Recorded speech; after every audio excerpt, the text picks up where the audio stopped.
पिछले एपिसोड में आपने सुना कि किस तरह डिसूजा चौल में रहने वाली रत्ना पानी भरते हुए फिसल कर सीधे कुएं में गिर जाती है।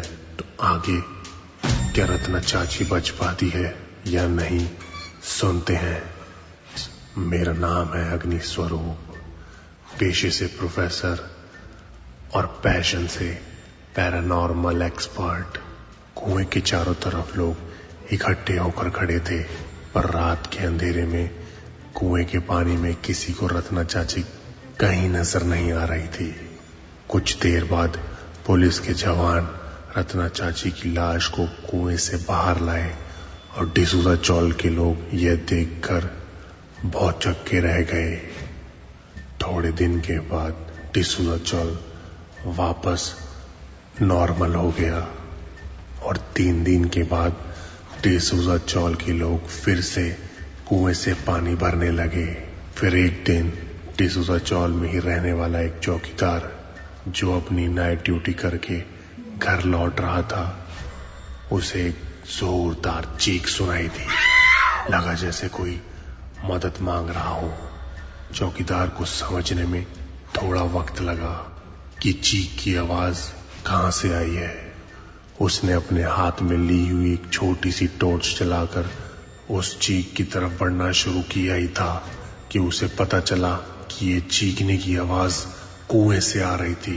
वो ये सोचकर घबरा गया कि फिर से कोई औरत पानी भरते हुए कुएं में गिर गई। वो तेजी से कुएं की तरफ दौड़ा और उसने देखा तो कुएं में कोई भी नहीं था।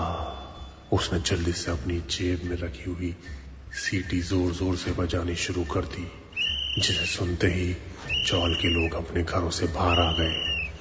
कुछ ही देर में एक बार भीड़ फिर से कुएं के चारों तरफ खड़ी हो गई।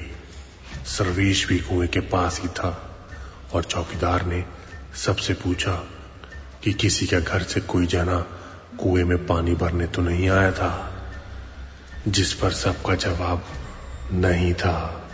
ये जवाब सुनकर चौकीदार थोड़ा अचरज में आया और उसने वो चीख वाली बात सबको बताई। रात काफी हो चुकी थी तो सब वापस सोने चले गए, पर वो चौकीदार वहीं बोलता रहा। कुछ देर बैठने के बाद जैसे ही वो अपने घर की तरफ जाने के लिए मुड़ा, एक बार फिर से उसे वही चीखने की आवाज सुनाई दी और इस बार उसे कुएं के पास एक औरत खड़ी दिखाई दी जो गहरे लाल रंग की साड़ी में कुएं के बिल्कुल पास खड़ी थी।